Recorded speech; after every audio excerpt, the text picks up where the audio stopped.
Channel Sindhi रसोई को और क्लिक कीजिए इस बेल आइकॉन पे ताकि हमारी नई वीडियोस की नोटिफिकेशन आपको सबसे पहले मिले। और अगर ये वीडियो आपको पसंद आए तो इस थंब पे क्लिक करके इस वीडियो को लाइक जरूर कीजिए। Hello friends, welcome back to my channel. Friends, आज मैं आप सबको साबूदाने की खीर बनाना बताऊंगी। साबूदाने की खीर आप किसी भी व्रत में खा सकते हो। नवरात्रे भी आ रहे हैं, आप इसमें भी इसे बना सकते हो। चलिए देख लेते हैं साबूदाने की खीर बनाने के लिए हमें किन किन चीजों की आवश्यकता है। यहाँ पे मैंने लिया है 500 ml फुल क्रीम दूध, 2 हरी इलायची, थोड़ी सी केसर, 5 चम्मच चीनी और आधे कटोरी से थोड़ा सा ज्यादा साबूदाना। चलिए हम खीर बनाना शुरू करते हैं। सबसे पहले हम अपने साबूदाने को भिगोएंगे। फ्रेंड्स, साबूदाने को हमेशा आप इतने ही पानी में भिगोएं कि आपके साबूदाने के ऊपर एक पतली सी परत बन जाए पानी की। इसे आप कभी भी ज्यादा पानी में ना भिगोएं, क्योंकि ज्यादा पानी में भिगोने से होता क्या है, साबूदाने पानी नहीं सोखते और आपकी खीर या खिचड़ी में टेस्ट नहीं आता। इसीलिए आप हमेशा इसे इतने ही पानी में भिगोएं कि आपके साबूदाने के ऊपर एक पतली सी लेयर बन जाए पानी की। मैंने तो यहाँ तक देखा है बहुत से लोग साबूदाने को बिना भिगोए ही यूज कर लेते हैं। ऐसा करने से क्या होगा, जब आप साबूदाने को अपने दूध में डालेंगे तो वो आपके बर्तन के तले में चिपक जाएगा। इसीलिए आप हमेशा इसे भिगो के यूज करें और इसी तरीके से भिगोएं। अब हम इसे आधे घंटे के लिए छोड़ देंगे। तब तक हम अपने दूध को बॉईल करते हैं। मैंने यहाँ पे अपने सॉस पैन में आधा लीटर दूध डाला है। अब मैं इसमें 2 हरी इलायची डाल रही हूँ। देखिए फ्रेंड्स, मेरा दूध उबलना शुरू हो चुका है। अब मैं इसमें से 4 से 5 चम्मच दूध अपने केसर में डालूंगी और इसे अच्छे से घोल लूंगी ताकि हमारा केसर अपना कलर और फ्लेवर छोड़ दे। ये देखिए फ्रेंड्स, केसर ने अपना कलर छोड़ दिया है। अब हम ये केसर वाला दूध अपने सॉस पैन में डाल देंगे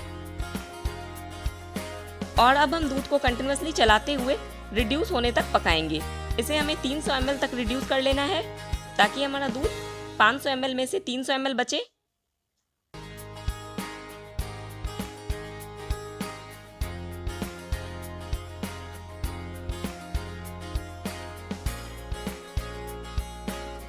ये देखिए फ्रेंड्स, आप इसे इसी तरीके से चलाते हुए पकाएं।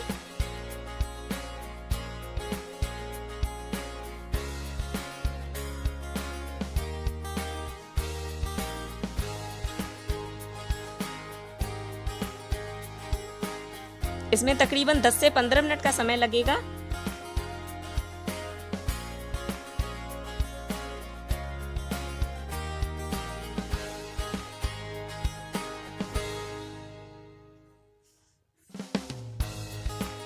मैंने अपने साबूदाने को भी आधे घंटे के लिए छोड़ दिया था। चलिए देख लेते हैं हमारे साबूदाने ने वाटर एब्जॉर्ब किया है या नहीं। ये देखिए, आप देख सकते हैं हमारे साबूदाने में बिल्कुल भी पानी नहीं बचा है। साबूदाने ने पूरा पानी अच्छे से एब्जॉर्ब कर लिया है और इसके दाने सारे खिल गए हैं। ये देखिए, आप भी इसे इसी तरीके से भिगोएं। कभी भी आप इसे ज्यादा पानी में ना भिगोएं। मेरा दूध भी रिड्यूस हो चुका है। अब मैं इसमें भिगोए हुए साबूदाने डालूंगी।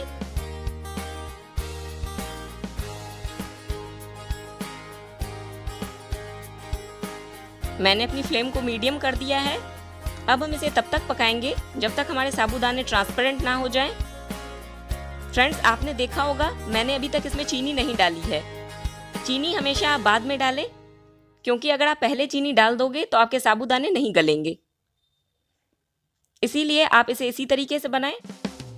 इसमें ज्यादा समय नहीं लगता, साबूदाने बहुत जल्दी पक जाते हैं। 5 मिनट के अंदर ये ट्रांसपेरेंट हो जाएंगे।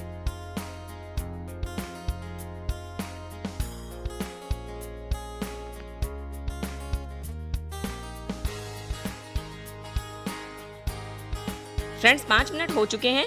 जैसा कि आप देख पा रहे होंगे हमारे साबूदाने ट्रांसपेरेंट हो चुके हैं। अब हम इसमें चीनी डालेंगे।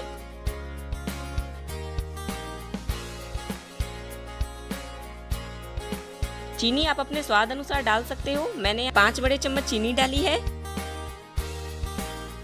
अब हम चीनी के दाने घुलने तक अपनी खीर को पकाएंगे। अभी ये रखने में भी गाढ़ी होगी फ्रेंड्स, इसीलिए आप इसे और ज़्यादा ना पकाएं। बस चीनी के दाने घुलने तक ही इसे पका लें।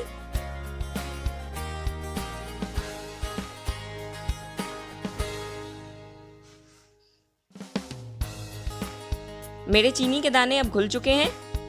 चलिए अब हम इसे सर्व करते हैं।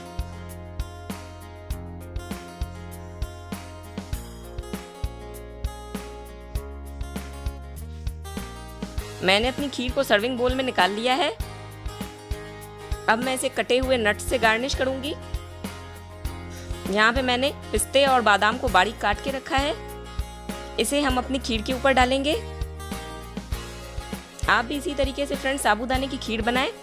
अगर आपको वीडियो पसंद आई हो तो चैनल को सब्सक्राइब करें, वीडियो को लाइक करें और आपके कोई भी सवाल हो तो कमेंट सेक्शन में मुझसे पूछ सकते हो। Thank you.